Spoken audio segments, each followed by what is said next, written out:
Sir बहुत स्वागत करता हूं आपका और अपना परिचय कराएं दर्शकों को। सबसे पहले तो मैं शान मेवात के माध्यम से भाई रमज़ान जी आपका स्वागत करता हूं कि आज आप मेरे परिचय को हमारे गृह जिला जो मेवात है उसमें पब्लिश कर रहे हैं।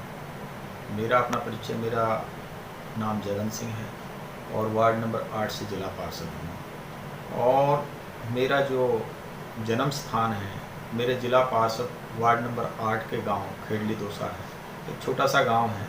मेरे वार्ड नंबर 8 का सबसे छोटा गांव अगर माना जाता है तो खेड़ली दोसा ही माना जाता है, जो जिला नुहू में है। यही मेरा अपना परिचय है। सर पॉलिटिक्स की कैरियर की बात करें, कैसे मन बना पॉलिटिक्स में आने के लिए? अगर पॉलिटिक्स की बात करें तो ग्राम पंचायत जो है इसमें प्रेरणा के स्रोत पर मेरे अपने बड़े भाई जो पिताऊ जी के लड़के थे, गांव के सरपंच रहे, वो लंबड़दार थे, अब इस दुनिया में नहीं है। उन्हीं के साथ साथ पिताजी है वो भी मेंबर पंचायत रहे। अगर पृष्ठभूमि देखी जाए तो मेरी अपनी जो पृष्ठभूमि है वो ग्राम पंचायत में है। जी सर। पैतृक सिस्टम से मेरे माँ बाप की तरफ से, भाइयों की तरफ से पहले से ही ग्राम सभा के, ग्राम पंचायत की राजनीति में एक्टिव हैं। उन्हीं से प्रेरित होकर मुझे भी मेरे गाँव के कुछ सारे जो साथी हैं उन्होंने सोच समझकर आगे प्रेरित कर आगे बढ़ाया ताकि मैं इस राजनीति में एक्टिव हो जाऊँ। सर जनता अक्सर इस सवाल को कहती है कि चुनाव के समय वादे करते हैं और फिर भूल जाते हैं, क्या है?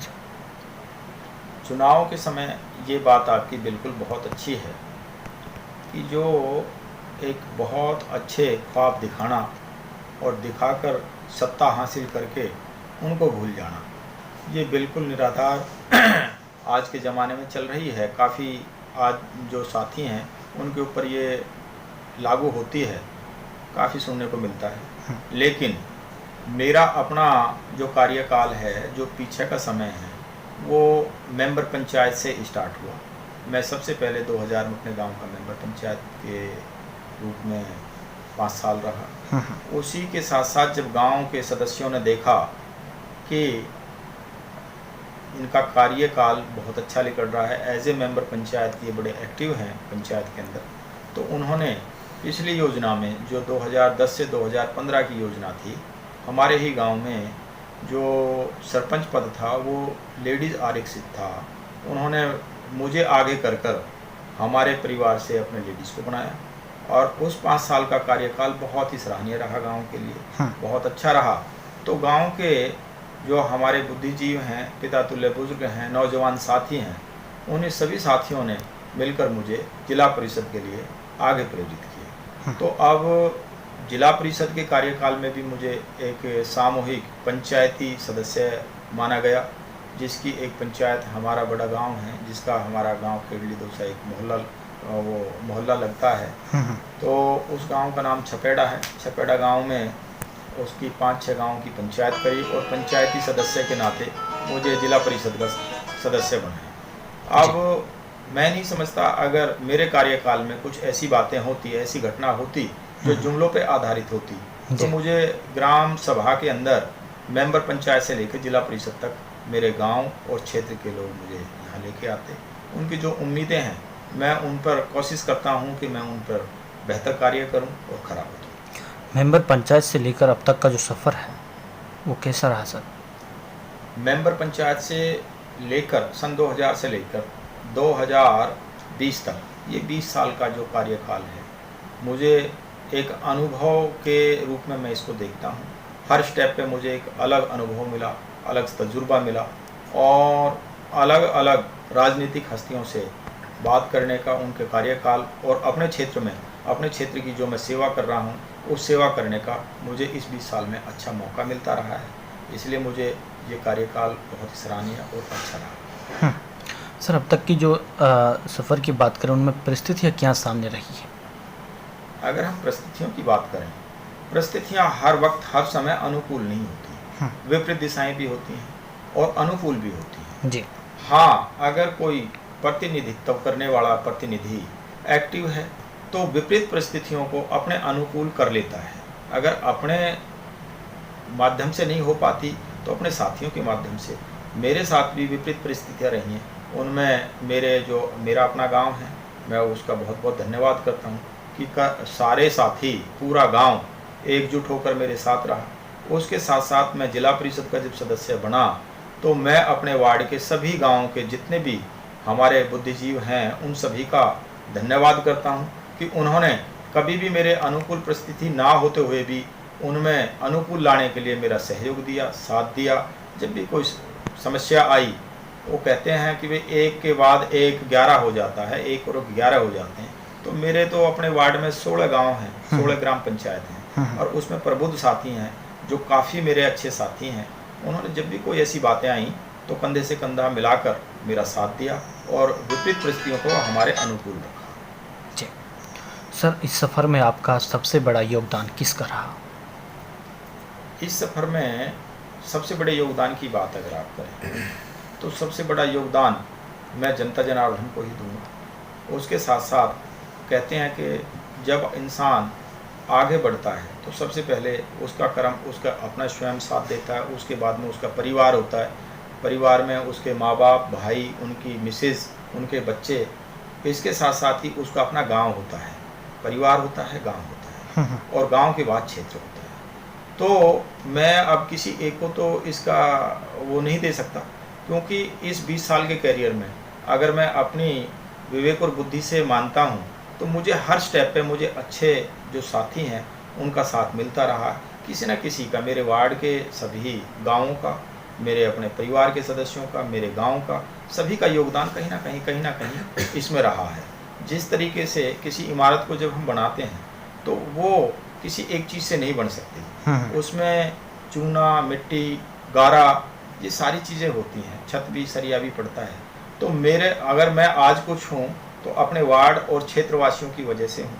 अपने जो मेरे प्रबुद्ध साथी हैं, पिता तुल्य बुजुर्ग हैं, नौजवान साथी हैं, मेरे से कम उम्र के नौजवान साथी हैं जो प्रेरणादायक हैं, उन सभी की मेहनत से ये इमारत को बनाकर मुझे जिला परिषद सदस्य के रूप में आज तक उन्होंने बनाया है। अगर इनका श्रेय जाता तो मेरी सारी क्षेत्र को, इस आवाम को, मेरे अपने वार्ड के सभी सदस्यों को जाता है। माँ बाप और परिवार वो तो हर वक्त ये चाहता है कि भाई मेरा बच्चा कहीं ना कहीं से ऊंचा रहे, लेकिन उनके साथ साथ जो मुझे प्यार और प्रेरणा क्षेत्र से मिली, वार्ड के गाँव से मिली, मेरे अपने वार्ड के 16 गांव हैं जिनका मैं आपको विवरण बताऊं। सबसे जो आखिरी से आखिरी का गांव है वो पहला गांव पड़ता है उड़ाटा, फिर हसनपुर है, फिर खेड़ा खलीलपुर हमारा बड़ा गांव है जो कि बहुत ही एक प्रबुद्ध और शिक्षित वर्ग में आता है, खेड़ा खलीलपुर। वह उसके बाद में मेरा अपना गांव पड़ता है खिड़ली दोसारा, कुतबगढ़ मेलावास पड़ता है, दुबाड़ू है, छपेड़ा है जो हमारा बड़ा गाँव है। इसके बाद जिसका मेरा अपना गाँव मोहल्ला है, उसका 5वां थोक मानते हैं। उसी के साथ साथ में किरा है और छचेड़ा है, आलदो का है, और उसके बावजूद में कुथड़ा है, बैंसी है, गोलपुरी है, नौसेरा है, पोतला का है। मुझे नहीं लगता कि इन 16 गाँव की 16 पंचायत जो हैं, इनके जो प्रबुद्ध साथी हैं उन्होंने मेरी सराहना ना करी हो और भीषण परिस्थिति में मेरा साथ ना दिया हो। इसलिए उन सभी का जो है मेरे इस मुकाम में कोई ना कोई, कहीं ना कहीं, किसी न किसी मुकाम पर उनका सहयोग और साथ रहा है। सर, थोड़ा ये जानना चाहूँगा, आप वार्ड नंबर 8 से जिला पार्षद हैं, क्या क्या जिम्मेदारियाँ आपके अंडर में आती हैं? अगर हम बात करें जिम्मेदारी की, जो इलेक्टेड व्यक्ति होता है वो प्रतिनिधित्व करता है, और एक इलेक्टेड व्यक्ति जो होता है उसका कार्य जो होता है, जहाँ तक मैंने जज किया, समझा है, उसका कार्य होता है कि अपनी मूलभूत समस्याओं को गांव से लेकर सरकार तक पहुंचाना। तो कार्यकाल में तो सारी बातें इलेक्टेड व्यक्ति के अंडर में आती हैं, उन समस्याओं को रखना। जी सर। पार्टिकुलर विशेष रूप से तो कुछ हमारे पास ऐसा नहीं है कि कोई विभाग दे दिया हो, लेकिन एक हमारी स्कीम है ZPGP, जिला परिषद ग्राम पंचायत। उसके अंडर में अपने जो कार्यशैली है, मैंने समय समय पर अपने गांव के 16 जो सरपंच हैं, पंचायतें हैं, उनके सरपंचों को बुलाकर ZPGP में पूरे गांव का जो खाका है, हर गांव का भी, गांव में मूलभूत समस्याएं क्या है, चाहे पानी की हो, चाहे रास्तों की हो, चाहे एजुकेशन की हो, या इससे रिलेटेड कोई और समस्या हो, उनको पूछा है।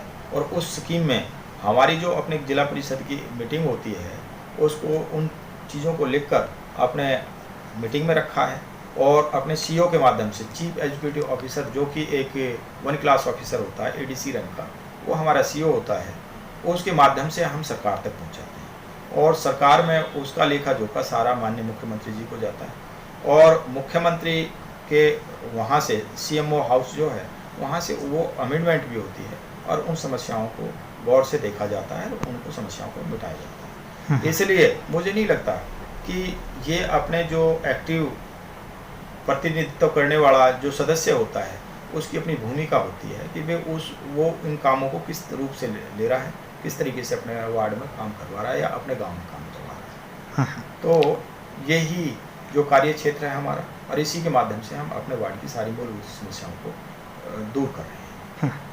सर, अब तक के सफ़र में आपका कोई ऐसा लम्हा जो आपको झकझोर कर देता हो?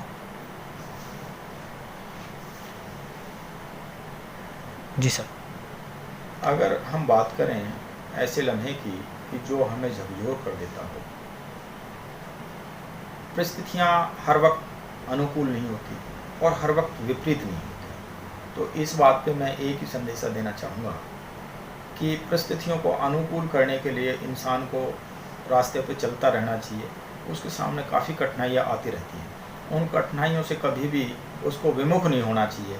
और मेरा हमारी सारी आवाम, हमारे सब जन प्रेमियों को ये संदेश भी है कि विपरीत परिस्थिति जब होती है, भीषण परिस्थिति जब होती है, उसको बयां ना करें, उसको अपने दिल में रखें और दिल में रखने के बाद में उसे संजोए रखें और उससे प्रेरणा लें कि मुझे आगे क्या करना है।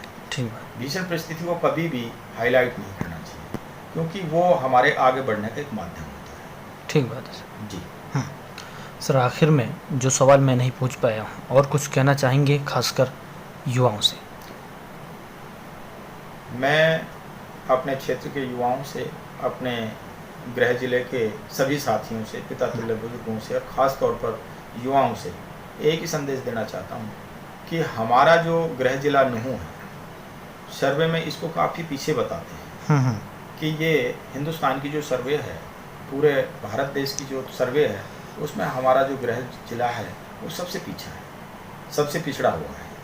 तो अगर हम पिछड़ेपन को आगे लाना चाहें तो अगर हम संविधान की बात करें तो संविधान रचिता बाबा साहब भीमराव अंबेडकर जी ने एक बात लिखी है, बहुत अच्छी लिखी है, अगर उसको हम अमल में लाएं कि शिक्षा वो शेरनी का दूध है, जो इसे पिएगा वो ही गुर्राएगा। अगर हमें अपने देश को, अपने देश में, अपने मेवात क्षेत्र को, अपने ज़िले को सबसे आगे लाना है तो बाबा साहब से प्रेरणा लेकर हमें सिर्फ और सिर्फ एक ही माध्यम है कि वो है एजुकेशन का। जो कि एजुकेशन को प्राप्त करेगा वो ही बैरिस्टर बनेगा, वो ही आईएएस बनेगा, वो ही एचसीएस बनेगा, वो ही यूपीएससी पास करेगा, वो ही चार्टर्ड अकाउंटेंट बनेगा और वो ही एक कुशल व्यापारी बनेगा। अगर हमें अपने क्षेत्र को आगे लाना है तो मेरे सभी युवा साथियों से नम्र निवेदन है कि अपनी सारी कुरीतियों को छोड़कर, चाहे नशाखोरी हो, चोरी हो, चाहे दारू हो, जुआ हो, इन चीज़ों को छोड़कर सिर्फ और सिर्फ एक फोकस कर लें कि हमें अगर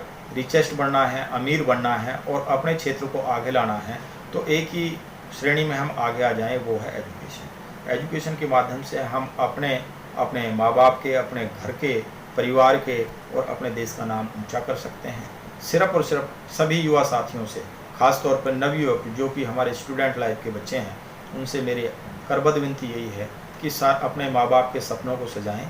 उनका गोल बहुत ही बड़ा होना चाहिए और गोल को अचीव करने के लिए सपने देखने चाहिए। सपने वो नहीं होते जिनको हम बंद आँखों से देखते हैं, सपने वो होते हैं जिनको हम खुली आँखों से देखते हैं और उसे अचीव करने के लिए टारगेटेड रहते हैं, प्राप्त करने के लिए लालायित रहते हैं। तो खुली आँखों से सपना देखकर एजुकेशन पर ध्यान दें और जो ही उनका टारगेट हो, चाहे यूपीएससी का हो, चाहे बिजनेस का हो या सैलरी बेसिस हो, उस अपने गोल को सामने रखें कि मुझे क्या करना है और कब तक करना है। वहाँ तक जाकर सिर्फ और सिर्फ एक ही माध्यम है, वो है एजुकेशन का। तो मैं अपने सभी युवा साथियों को इसी बात के लिए प्रेरित करूँगा कि वो सब एजुकेटेड बने और मेरी शुभकामनाएं उनके साथ हैं। सर, बहुत बहुत शुक्रिया अपना कीमती वक्त देने के लिए, हमसे बात करने के लिए। बहुत बहुत शुक्रिया रमजान भाई, आपने इस अपने चैनल के माध्यम से आज मेरा जो विस्तार पूर्वक इंटरव्यू लेकर पब्लिश किया, इसके लिए मैं आपका और आपके चैनल का बहुत बहुत शुक्रगुजार हूँ। आपका धन्यवाद करता हूँ, आपका अभिनंदन करता हूँ। शुक्रिया।